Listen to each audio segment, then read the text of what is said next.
పితా పుత్ర పవిత్రాత్మ నామమున ఆమెన్.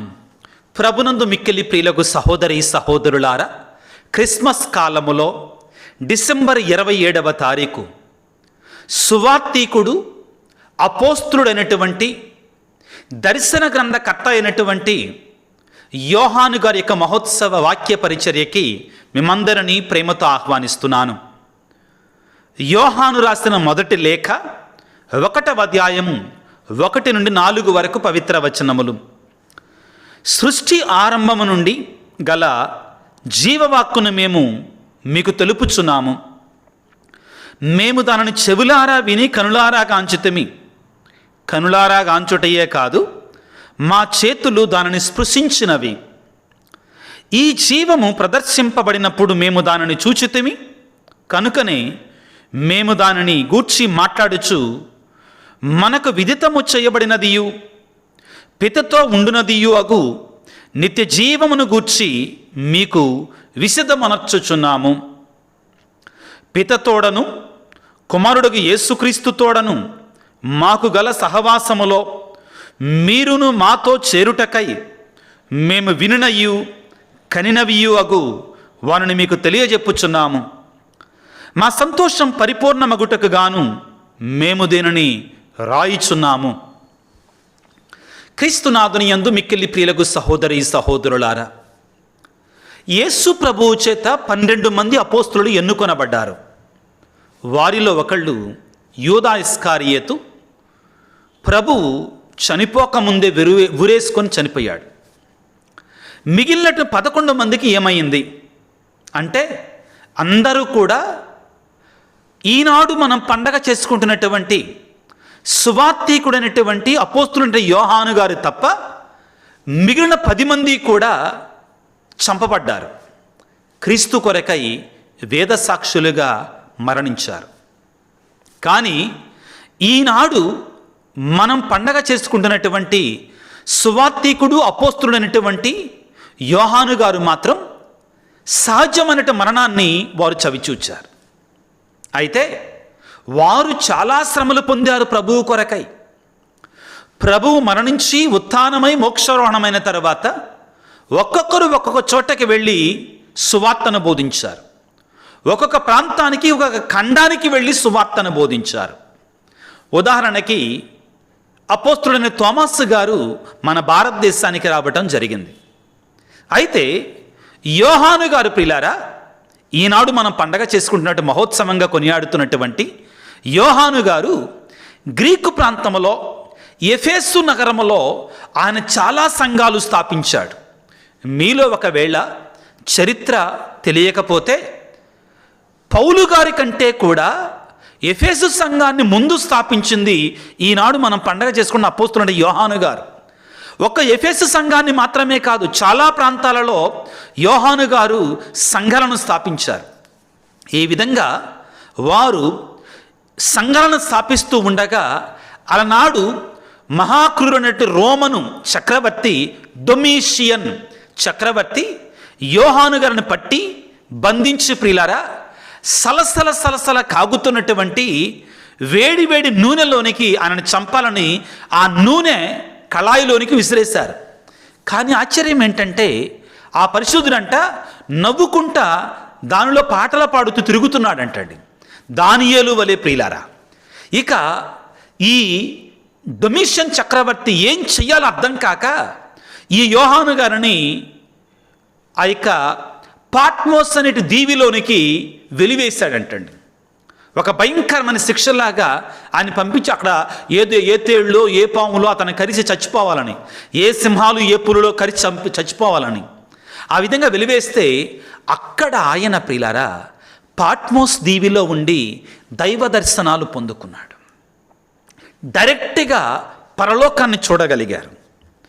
ఈ యోహాను గారి ప్రియులారా ముందుకు వెళ్లే ముందుగా ఒక సువార్తను రాశాడు, 3 లేఖలు రాశాడు, దర్శన గ్రంథాన్ని రాశాడు. మొత్తం 5 గ్రంథాలు రాశారు ప్రియులారా. వీటిలో యోహాను సువార్త, దర్శన గ్రంథం అత్యంత లోతైనటువంటి దైవికమైనటువంటి భావాలు కలిగినటువంటివి. చాలా ఎత్తైనటువంటి ఆలోచనాత్మకమైన ఆత్మీయమైనటువంటి ఆధ్యాత్మికమైన సందేశాన్ని ఇచ్చేటువంటి వాటివిగా ఉంటాయి. ఇక ఇప్పుడు ముందుకు వెళ్ళటానికి ప్రయత్నం చేద్దాం. యోహాను రాసిన దర్శన గ్రంథము 1వ అధ్యాయము 9వ వచనాన్ని ఈ విధంగా చదువుతున్నాను. నేను మీ సోదరుడు యోహానును, యేసుక్రీస్తు సామ్రాజ్యమున మీ కష్టములలోను ఆయన రాజ్యములను సహనమునందును మీతో భాగస్వామిని అగుదును. దేవుని వాక్కును యేసుక్రీస్తు సాక్ష్యమును నేను ప్రకటించినందున నేను పాత్మాసు దీవెనకు కొనిపోబడితని. అక్కడ పంపించేశారు పిల్లకు దేవుని బిడ్డలారా. అయితే ఏం జరిగిందంట? ప్రభువు దినమున ఆత్మ నన్ను ఆవేశించను. అప్పుడు వెనుక నుండి నాకు ఒక గొప్ప శబ్దము వినిపించను. అది ఒక బాకా దనువలే ఉండెను. అక్కడి నుంచి ఇంకా ఇదిగో ఈ యోహాను దర్శన గ్రంథం మనం చదువుకుంటాం పిల్లారా. ఇంతకీ ఈ యోహాను గారు ఎవరు అంటే మనం తప్పనిసరిగా మత్తయి శుభవార్తలోనికి వెళ్ళాలి పిల్లారా. మత్తయి శుభవార్త 4వ అధ్యాయములో యేసు ప్రభు సువార్తను ప్రారంభించినప్పుడు ఆయన ఎన్నుకున్నటువంటి మొట్టమొదటి అపోస్తులు 9 ఈయన కూడా ఒకడని మనకు అర్థమవుతుంది. మత్తయి శుభవార్త 4వ అధ్యాయము 18వ వచనం నుంచి చదువుకుంటే, గలిలయ సరస్సు తీరమన యేసు నడచొచ్చు వల వేసి చేపలను పట్టు పేతురు నామాంతరం గల సీమోనును అతని సోదరుడు ఆంద్రేయను చూచి వారిని పిలిచాడు. వాళ్ళు అనుసరించారు. ఆ తరువాత 21వ వచనములో మత్తయి శుభవార్త 4వ అధ్యాయం 21వ వచనములో, అచ్చటి నుండి పోవచ్చు యేసు జబదాయి కుమారులైన యాకోబు యోహాను అను మరి 2 సోదరులను చూచాను. వారు తమ తండ్రితో పాటు పడవలో తమ వలలను చక్కబెట్టుకొని చుండిరి. యేసు వాళ్ళని పిలువగా వారు వెంటనే పడవను తమ తండ్రిని విడిచిపెట్టి యేసును అనుసరించారు. కాబట్టి ఎవరంటండి వీరు? జబదాయి కుమారులైనటువంటి యాకోబు యోహాను. ప్రియులారా, వేదశాస్త్ర పండితులు ఏమని చెప్తారు అంటే, యోహాను గారే యేసు ప్రభును అనుసరించినటువంటి వారిలో అందరికంటే కూడా పిన్న వయస్కుడు, చిన్నవాడు, అందరికంటే చిన్నవాడు. యోహాను గారు పెళ్లి చేసుకోవాల. ఎందుకంటే యేసు ప్రభు పిలిచే నాటికే అపోస్తులలో ఆ 9 మంది, ముఖ్యంగా ఆ 10 మంది అప్పటికే పెళ్లి చేసేసుకున్నారు. కానీ ప్రియులారా, ఇక్కడ మనం ఒకటి ముఖ్యమైనటువంటిది మనం గమనించాల్సింది ఏంటంటే, పేతురు గారు పలికినట్లుగా యేసు ప్రభువుతో, ప్రభువా మేము మా భార్యలని, మా కుటుంబాలని, మా పిల్లలని విడిచిపెట్టి మిమ్మల్ని అనుసరించాం కదా, మరి మాకేంటి అని అడుగుతారు. యోహాను గారు మాత్రం పెళ్లి చేసుకోలేదండి. అలానే ఉండిపోయారు అమరణంతం వరకు కూడా బ్రహ్మచారిగా. ఇక్కడ మరొక సందేశం ప్రియులారా, ఈ ఆధునిక ప్రపంచంలో బోధకులు అనేటువంటి వారు, మేము దేవుని చేత పిలువబడ్డాం, మమ్మల్ని దేవుడు పిలిచాడు, మమ్మల్ని దేవుడు అభిషేకించారు అనేటువంటి వారు ఎంతమంది దేవుడు యేసు ప్రభు ఉన్నట్లుగా అపోస్తులులాగా పెళ్లి చేసుకున్నా అని విడిచిపెట్టి, కుటుంబాలను విడిచిపెట్టి ఎంతమంది సువార్త చేస్తున్నారండి? ఈ అంశాన్ని ధ్యానం చేయండి. ఒక 50% చేస్తున్నారా? ఒక 30% చేస్తున్నారా? ఒక 10% అన్నా కానీ ఆర్సిఎం సంస్థలో మాత్రమే ఇది ఉంటుందండి. అక్కడక్కడ కొన్ని లోపాలు జరగటల్లని చెప్పట్లా, ఇక్కడ కూడా. కానీ ఎంతమంది క్రీస్తు కొరకే పరిపూర్ణంగా అంకితం చేయబడ్డటువంటి వాళ్ళు ఎంతమంది ఉన్నారు? ఇది ఏమన్నంటే, కొంతమంది ఏమంటారంటే వెంటనే కల్పించుకొని, అంటే పెళ్లి చేసుకోవద్దు ఉందా బైబిల్లో, సువార్తను బోధించాలంటే వితండవాదం. కానీ నేను అడిగేది ఏంటంటే, అపోస్తులుగా పిలువబడినటువంటి వారు అప్పటికి పెళ్లి చేసుకున్నటువంటి వారు పెళ్లి చేసుకోవాలా. ఒకవేళ పెళ్లి చేసుకున్నటువంటి వారు వాళ్ళ కుటుంబాలు విడిచిపెట్టి దేవుని కొరకే పరిపూర్ణంగా అంకితం చేయబడ్డారు. కానీ ఈనాడు ఏం జరుగుతుందండి? మేము సువార్తికులం, పెద్ద బోధకులం అనేటువంటి వారు వివాహాలు చేసుకుంటున్నారు. అదేవిధంగా ఆ సంఘాలను కూడా వారసత్వ సంఘాలుగా తయారు చేస్తున్నారు. ఎందుకు ఈ మాట వచ్చిందంటే, యోహాను గారు వివాహం చేసుకోలే, బ్రహ్మచార్యత్వాన్ని స్వీకరించాడు. ఆయన దేవునికే పరిపూర్ణంగా అంకితం చేయబడ్డారు. ఈ సందర్భంగా ప్రియులారా, యోహాను గారికి దేవుడిచ్చినటువంటి 5 ప్రత్యేకతలను గురించి ధ్యానం చేసుకుందాం. మహాపరిశుద్ధుడు యోహాను గారు పరలోకాన్ని భూలోకంలో ఉండగానే ఆయన స్పష్టంగా చూచి ఆయన అనుసరించినటువంటి వాడు, రాసి పెట్టినటువంటి ఆయన గొప్ప పరిశుద్ధుడు ప్రియులారా. సలసల కాగుతున్న నూనెలు కూడా ఆయన ఏం చేయలేదు ప్రియులారా. ఆయనకి దేవుడు యేసుప్రభు ఇచ్చినటువంటి 5 ప్రత్యేకతలను గురించి ధ్యానం చేద్దాం. మొదటిది, ఆయన ఎన్నుకున్నటువంటి మొట్టమొదటి 4 అపోస్తులలో ఆయన ఒకడు, ఇందాక మనం చూసుకున్నాం. రెండవది, యేసు ప్రభువు ప్రత్యేకమైన సందర్భాలలో 3 అపోస్తులను మాత్రమే తన వెంట తీసుకుని వెళ్ళాడు. ఎవరు వారు? పేతురు, యోహాను, యాకోబు. వీళ్ళ ముగ్గురిని వెంట పెట్టుకుని వెళ్ళాడు. పేతురు, యోహాను, యాకోబు. చాలామంది అనుకుంటారు ఈయనే యేసుప్రభు యొక్క సొంత సహోదరుడు, మరియ తల్లికి ఇంకో కుమారుడు అంటారు. జ్ఞానం లేదండి, ఆయన జబదాయి కుమారులు ప్రియారా. సరే, మొట్టమొదటి అనుగ్రహం ఏంటంటే యేసుప్రభు పిలుచుకున్న మొట్టమొదటి అపోస్తుల్లో ఈయన కూడా ఒకడు.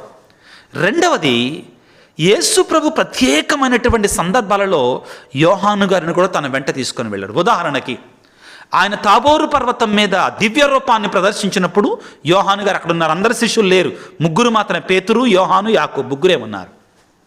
తరువాత యాయిరు కుమార్తెను లేపినప్పుడు ఆ గదిలోనికి వెళ్ళినప్పుడు పేతురు, యోహాను, యాకోబు, ఈ యోహాను గారు ఉన్నారు. తరువాత యేసు ప్రభు గెత్సెమనే తోటలో ఆవేదన పొందుతున్నప్పుడు ఆయనతో పాటు తీసుకుని వెళ్ళింది పేతురు, యోహాను, యాకోబు, వీళ్ళ 3 ప్రియులారా. ఈ అనుగ్రహాన్ని యోహాను గారి ప్రసాదించాడు. ఆ తరువాత బ్రహ్మచారిగా క్రీస్తు కొరకే ఉండిపోయే కృపని దేవుడు ఆయనకు ప్రసాదించాడు. అన్నిటికంటే ముఖ్యమైనటువంటిది యోహాను సువార్తలో మనం చదువుకుంటాం. ఏంటంటే యేసయ్య గుండెల మీద తల ఆనించి యేసయ్య హృదయ సవ్వడి విన్నటువంటి గొప్ప అపోస్తులుడు ఈయన. ఇక మరిలారా, పునరుత్థానములో యేసుప్రభు పునరుత్థానుడైనప్పుడు మొట్టమొదటిగా విశ్వసించింది ఈ అపోస్తులుడే. తరువాత ప్రియులారా, అపోస్తులు అందరూ కూడా వేదసాక్షులుగా చనిపోయారు, చంపబడ్డారు. కానీ ఈ అపోస్తులుడికి మాత్రం అటువంటి చావు లేదు, సహజ మరణాన్ని ఆయన చవిచూచాడు.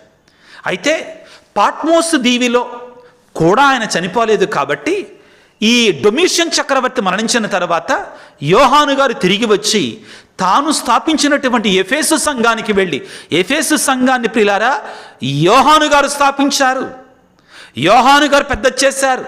పౌలు గారు తర్వాత వచ్చి దాన్ని ఇంకా విశ్వాసంలో బలపరిచారు, ఇంకా దాన్ని పెద్దదిగా చేశారు. అది నీరు పోసి పెంచారు పౌలు గారు పిల్లరా.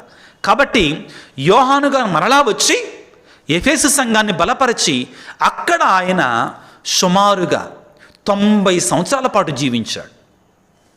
ఎప్పుడు చనిపోయాడంటే సుమారుగా క్రీస్తు శకం 100వ సంవత్సరంలో వీరు మరణించారు అని చెప్తుంటారు. ప్రియులకు దేవుని బిడ్డలారా, యోహాను గారి గురించి మనం ధ్యానం చేసేటప్పుడు మనం జ్ఞాపకం ఉంచుకోవాల్సింది పరిశుద్ధత, పవిత్రత. యోహాను గారు పరిశుద్ధతకి, పవిత్రతకి సూచన, ఆదర్శం, మచ్చుతునక. ప్రియులకు దేవుని బిడ్డలారా, ఈ యోహాను గారు మహా గొప్ప భక్తుడండి. ప్రేమ ప్రేమ ప్రేమ, ఇదే ఆయన బోధించిన బోధ.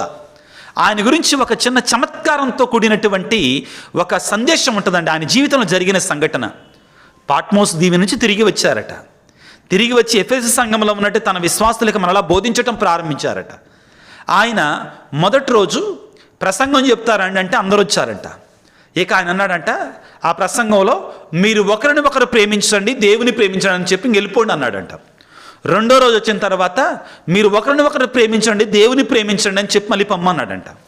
మూడో రోజు కూడా అదే చెప్తుంటే కొంతమంది వచ్చి, అయ్యా తండ్రి గారా, మీరు ఎప్పుడు చూసినా ఇదే చెప్తుంటారు, ఏంటి దీని పరమార్థం అంటే ఆయన చెప్పాడంట, బిడ్డలారా, మీరు దేవుని ప్రేమించగలిగి మీ పొరుగు వారిని ప్రేమించగలిగితే మీరు ఆజ్ఞలన్నిటినీ పాటించినట్టేనయ్యా, ఇంకేం చేయనక్కర్లా మీరు అని చెప్పేసరికి వారి కనువిప్పు కలిగిందట.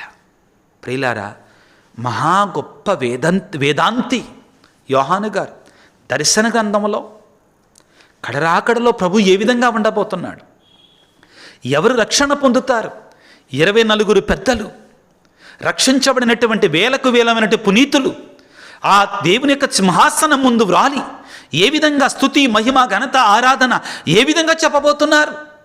ఈ విధంగా పరలోకం ఉండబోతుందో మనకు తెలియజేసినటువంటి గొప్ప పునీతుడు, పరలోక దివ్య దర్శనాన్ని కళ్ళారా చూసినటువంటి వారు మరియ తల్లి గురించి దర్శన గ్రంథం 12వ అధ్యాయంలో ఏ విధంగా తల్లి సూర్యుడిని తన యొక్క కిరీటముగా, చంద్రుని తన పాదపీఠంగా, 12 నక్షత్రములు కలిగిన కిరీటాన్ని ధరించినటువంటి ఆ తల్లి మరియ ఏ విధంగా యేసుప్రభును మోసింది అనేటువంటి దాని గురించి చెప్పారు. రక్షణ ఎవరు పొందుతారు, ఎవరు పొందరు, రక్షణ పొందనటువంటి వారికి అగ్నిగుండం ఎంత భయంకరంగా ఉండబోతుంది అనే సత్యాలు మనకు బోధించారు. అదేవిధంగా యేసయ్య జీవితం నుండి కొన్ని ముఖ్యమైన అంశాలను ఎన్నుకొని సారూప్యమైన సువార్తలలో చెప్పబడనటువంటివి మత్తయి, మార్కు, లూకాలో చెప్పబడనటువంటి కొన్ని లోతైనటువంటి భావాలను మనకు అందించినటువంటి మహాగొప్ప పునీతుడు, క్రీస్తు కొరకై జీవించి క్రీస్తులో కలిసిపోయినటువంటి గొప్ప పునీతుడు. ఆ పునీతుని యొక్క మహోత్సవాన్ని మనం కొనియాడుకుంటుండగా ఆ పునీతుని యొక్క మధ్యస్థ ప్రార్థన ద్వారా మనందరిని కూడా దీవించమని, ఆయన వల్ల మనం కూడా పరిశుద్ధంగా జీవించి దేవుని చేరుకునే కృపను మనకు దయచేయమని ఈ క్రిస్మస్ కాలంలో ఆ దేవాది దేవుని వేడుకుందాం. ప్రియులకు దేవుని తలల వంచి ప్రార్థన చేసుకుందాం. సర్వశక్తిమంతుడా, సర్వోన్నతుడా, ప్రేమమయుడా, మీకు స్తోత్రాలు, వందనాలు. ఓ ప్రేమగల తండ్రి, ఈనాడు నీకు అత్యంత ప్రియమైన అపోస్తులలో ఒకడు పునీత యోహాను గారి యొక్క మహోత్సవాన్ని కొనియాడుకుంటుండగా, ప్రేమమయుడా, మేమందరము కూడా ఆయన వలె స్వచ్ఛమైన హృదయముతో నిన్ను అనుసరించటానికి, ప్రేమించటానికి కాల్సిన శక్తిని మాకు దయచేయండి. ఈనాడు ప్రభువా, నీ వాక్య పరిచయలో పాల్గొన్న నీ బిళ్ళందరిని దీవించండి. ముఖ్యంగా ప్రభువా, ఎవరైతే అనారోగ్యంతో బాధపడుతున్నారో నీ చిన్నారి హస్తాలతో వారిని తాకి స్వస్థపరచండి.